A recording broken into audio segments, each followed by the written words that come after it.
네, 안녕하세요. 반갑습니다. 저는 김찬엽 마술사라고 합니다. 제가 오늘 처음 드디어 유튜브를 이렇게 시작하게 되었습니다. 처음이고, 그리고 또 카메라 앞이 워낙 낯설고, 살짝 사실 긴장되고 쑥스럽기도 하기 때문에, 제가 아마 아무 말이나 하게 될 예정입니다. 그리고 아직은, 어떤 이 채널의 방향이 막 정해진 건 아니에요. 무엇을 해야겠다 이렇게 정해진 건 아니고 아마 제가 그동안 마술을 하면서 해왔던 생각들이라든가 아니면 제가 좋아하는 카드 마술 또는 제가 책 보는 걸 또 좋아하거든요. 특히 이제 마술책 보는 걸 좋아하는데 이 마술책을 보면서 보다가 좀 재밌었던 것들 여러분들에게 소개시켜주고 싶은 그런 마술들을 이 영상을 통해서 한번 소통을 해보면 어떨까? 그리고 전달하고 마술에 대한 이야기를 저와 함께 온라인상에서 이렇게 해보면 어떨까라는 생각으로 이제 시작하게 되었습니다. 일단 첫 번째로 제가 준비한 카드 마술을 보여드리기에 앞서서 이분에 대한 이야기를 좀 빼놓기가 힘들 것 같아요. 제가 얼마 전에도 사실 좀 시간이 됐지만 한 1년 정도 된 것 같습니다. 책을 한 권 번역했는데 Who is 이냐키 자바레타라는 책을 번역했습니다. 바로 이 책입니다. 제 첫 번역책이고 조금 민망하지만 네, 아, 내용은 좋은데 제가 잘 번역했는지 모르겠습니다. 좀 이렇게 보시면서 이해하기 어려운 부분도 있을 건데 그래도 이거 구매해서 봐주신 분들 정말 진심으로 늦게나마 시간이 오래 지났지만 정말 정말 감사드립니다. 사실 이렇게 마술을 글로 또 연습한다는 거는 쉬운 일은 사실 아니거든요. 진짜 힘든 일인데 아무튼 책으로 마술을 공부하시는 분들 제가 박수 한번 쳐드릴게요. 너무너무 대단하세요. 그래서 이제 이냐키 자바레타가 누구냐? 그는 누구인가? 사실 이 책의 제목도 그래요. 후이즈 이냐키 자바레타. 이냐키는 사실 아르헨티나 사람이에요. 그리고 저랑 만나게 된 건 제가 2015년, 16년쯤에 중국에서 이제 활동을 하게 된 적이 있습니다. 그때 마술사가 3명이 이제 왔는데 거기가 인터내셔널 서커스 팀이 있는 한 중국의 호텔이었어요. 그리고 당시 이제 클로즈업 마술사들만 모아서 하나의 팀으로 묶어서 프로젝트성 공연으로 이제 들어가게 된 적이 있습니다. 그때 이제 이냐키와 저와 라트코라고 하는 또 다른 이제 아르헨티나 마술사가 이렇게 왔는데 피즘이라고 하는 이제 마술 세계 챔피언십이 있어요. 그 세계 챔피언십에 이제 라트코와 이냐키는 둘 다 우승자였고, 저는 그 중국의 일을 소개해 주셨던 당시 이제 줄리아나 첸이라고 하는 선생님께서 저를 이제 애제자로 생각하시고 감사하게도 이제 좋은 기회를 주셔가지고 오디션을 보고 들어가게 되었는데 되게 뭐랄까 처음 만났을 때 많이 기가 죽었던 기억이 있습니다. 되게 위축되고 왜냐면 형들은 저보다 나이도 한 10살 많고 그리고 또 경험도 너무 많고 또 사실 또 세계 챔피언에서 수상한 타이틀이나 막 이러한 것들 때문에 저도 과연 내가 이런 사람들과 함께 공연을 잘 할 수 있을까 괜히 내가 좀 부족해서 민폐되지는 않을까 이런 걱정을 오랫동안 한 적이 있는데 정말 감사하게도 이 이냐키라는 그 분, 네, 성품이 굉장히 좋으셨어요. 선생님이 정말 굉장히 훌륭하신 분이었는데 줄리아나 선생님께서 사실 제가 부족한 걸 좀 알고 계셨어요. 그래서 이냐키 선생님한테 이제 부탁을 해서 코칭을 좀 해줬으면 좋겠다. 그냥 그때 한 20대 중반쯤 되었었거든요. 그래서 이 어린 양을 너가 좀 잘 지도해서 이 인터내셔널 서커스 팀 안에 있는 마술 팀의 좋은 일원으로 될 수 있게끔 너가 잘 코칭해줬으면 좋겠다 해서 저와 이냐키 선생님이 거의 매일같이 마술 스터디를 하는 좀 시간이 있었습니다. 정말 감사하게도 갖고 계신 많은 지식들을 저한테 주셨던 기억이 나요. 그 중에서 이제 하나를 좀 오늘 보여드리려고 하는데, 물론 이 책에 담긴 마술은 아닙니다. 이 책에도 너무나 훌륭한 마술들이 담겨 있지만, 제가 그 마술들은 차차 나중에 또 한번 보여드리고요. 오늘의 좀 제가 준비한 거는 다이버논의 트위스트 에이스라고 하는 마술이에요. 트위스팅 에이스인지 트위스트 에이스인지 좀 헷갈립니다만 혹시 잘 아시는 분들은 댓글 좀 남겨주세요.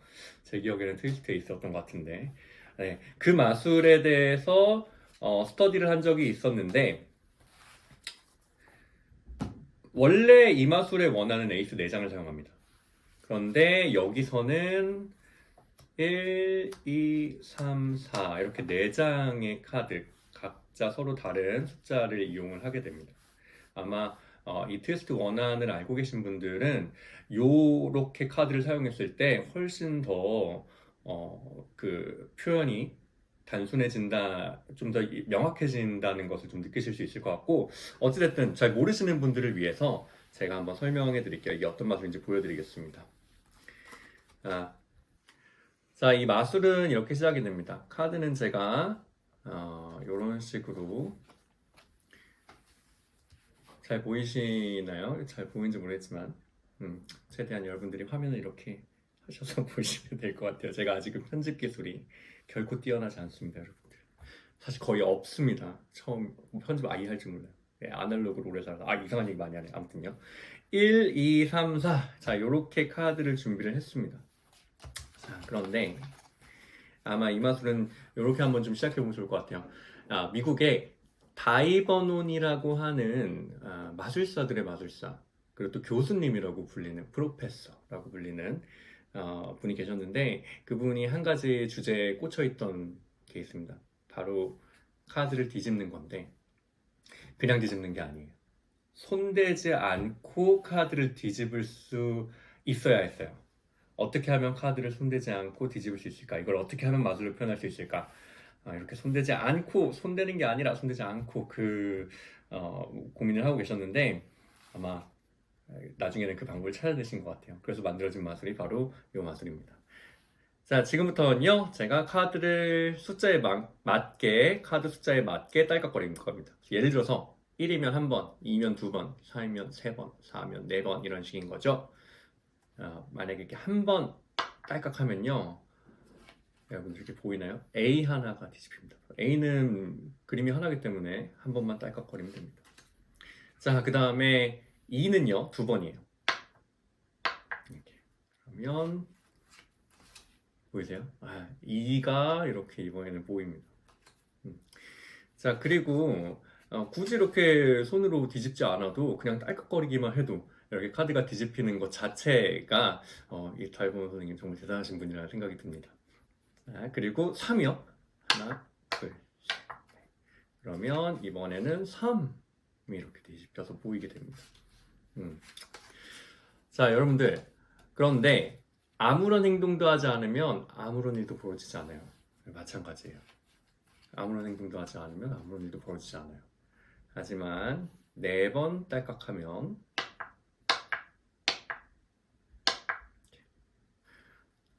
마지막으로 4까지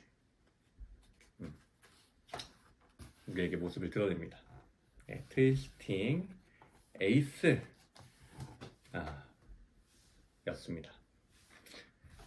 네, 이 마술은 사실 정확히는요 원안과는 조금 다릅니다.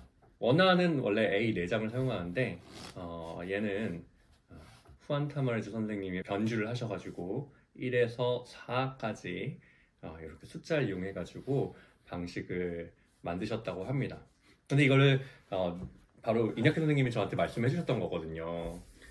이분이랑 좀 일화에 대해서 조금 더 이야기를 해보면 기억이 나요. 맨날 호텔에서 공연장까지 가는 셔틀버스가 있었어요.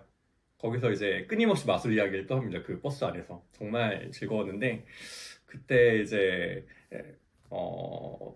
다이버논 책부터 출발을 해서 뭐 여기도 몇 개 더 있는데 지금도 이제 거의 매일같이 조금씩 보려고 하는데 로얄 로드 투 카드 매직, 카드 마술의 왕도, 한국말로도 번역된 책이 있죠.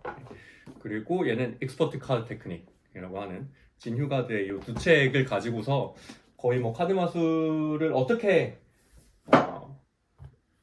연습하고 또 표현하고 또 마술을 어떻게 하면 제대로 전달할 수 있을 것인가에 대한 이야기를 계속했던 기억이 나요. 그리고 여기 이 책의 서문에 제가 선생님 소개하는 글도 조금 이렇게 써놓기는 했는데 여기 이야기를 이거를 조금 해드릴까 해요. 이때 하루는 선생님이랑 그날이 공연 첫날이었어요. 공연 첫날이었는데 제가 공연을 망쳤어요. 처음이어서 너무 긴장해가지고 준비했던 걸 제대로 못한 거예요. 그리고 근데 사실 중국이다 보니까 저는 이제 영어는 그래도 좀 할 수 있는데 중국어는 당시에 정말 레벨 0 아예 할 수 있는 게 없었거든요. 그래서 뭐 마술이라는 게 사실 좀 어느 정도 언어적인 전달이 있어야 되잖아요. 근데 그게 안 되다 보니까 거의 뭐 그냥 막 이렇게 하다 끝난 것 같아요. 그러다 끝났는데 진짜 그때 되게 좌절스러웠거든요. 혼자 끝나고 나서. 저뿐만 그런 게 아니라 당시에 있었던 많은 그 언어 기반을 한 프로페셔널 퍼포머들 공연자분들께서 저와 다 비슷한 이제 첫날 경험을 하시고 그때 이제 만났던 이제 러시아 클라우너리 하시는 분들이 계셨어요. 이제 우리나라 말로 하면 이제 광대 연극하시는 분들, 연기하시는 분들, 그분들이 계셨는데, 그분들이 이제 끝나고 나가지고, 관객 탓을 막 그렇게 하는 거예요. 이 환경 탓이랑. 이 중국의 뭐 관객이 너무 좀 매너가 부족하고, 뭐, 이 공연을 설계해준 관리 감독자들은 너무 막 우리를 제대로 케어해주지 않고, 뭐, 막 그러면서 막 오히려 환경과 관객 탓을 하는 거예요. 근데 그게 저는 프로페셔널하지 않다라는 거는 이미 알고 있었죠. 그러한 태도가. 그런데 저도 모르게 이제 함께 이제 그 클라운이 연기하시는 그 러시아 관대분들과 그분들도 사실 그 연세가 굉장히 많으셨거든요. 함께 동요하면서 같이 이렇게 욕을 하기 시작합니다. 이거 뭔가 잘못된 거다 막 이러면서. 그러고 나서 한참 이제 막 하소연을 하고 거의 징징거리다시피 이제 막 하소연을 하고 이제 끝나가지고 이냐키 선생님 방에 갔어요. 근데 제가 정말 그날 깜짝 놀랐던 게 이냐키 선생님은 너무 무덤덤하신 거예요. 역시 다르시구나. 잘하시나 보다. 문제 없으셨나 보다. 그냥 담담하게 이렇게 자기 물건 이렇게 정리하시면서 뭐 오늘 뭐 괜찮았어 이러고 그냥 무덤덤하게 이제 돌아가시는 거예요. 선생님한테 이제 여쭤봤죠. 저는 오늘 공연을 완전히 망쳤는데 아무래도 이 환경도 처음이고 이 관객들의 매너도 저는 태도와 어떤 문화와 관습 이런 거 이해도 못하겠고 정말 저랑 안 맞는 것 같습니다. 막 이렇게 했는데 선생님께서 또 똑같았다고 그러더라고요. 선생님도 사실은 나도 그랬다. 그런데 그렇게 생각하기보다는 오늘 문제가 무엇인지 알았으니 다음에는 왠지 더 잘할 수 있을 것 같아 하고서 잠시 이렇게 좀 멈추기다가 No problem 이렇게 하셨던 기억이 납니다. 그 태도가 굉장히 좀 인상이 깊었던 것 같아요. 뭔가 선생님은 절대 관객 탓은 하지 않으시더라고요. 그냥 무언가 문제가 있었다면 그것을 어떻게 하면 해결할 수 있을까에 대한 초점에 훨씬 더 집중하고 계셨던 것이지 뭔가 이렇게 이 환경이 나에게 맞지 않아서 뭐 관객들이 무례해서 뭐 이런 것들로 그냥 단순히 끝내지는 않았던 걸로 기억이 납니다. 제가 그 이야기를 여기에 좀 이렇게 써놓긴 했습니다. 사실 선생님이랑 일화가 정말 많아요. 되게 많고 작년에 한번 또 이제 크루즈 공연 하시다가 한국에 한번 들리시기도 했는데 그날 또 치킨 먹으면서 서로 선생님한테 치킨 사드리면서 그때 우리 추억이 이러쿵저러쿵 이렇게 얘기했던 기억이 납니다. 오늘은 이 정도까지만 제가 이야기를 여러분들과 함께 나누도록 하고요. 저랑은 또 다음번에 만나서 다양한 이야기 한번 나눠보면 좋을 것 같습니다. 그때도 제가 재밌는 마술 여러분들에게 소개해드리고 그 마술 속에 숨겨진 이야기도 함께 좀 나눠보도록 할게요. 네, 긴 영상 10분간 떠드느라 힘들었다. 잘 지켜봐 주셔서 감사합니다. 네, 우리 다음에 만나요. 안녕히 계세요.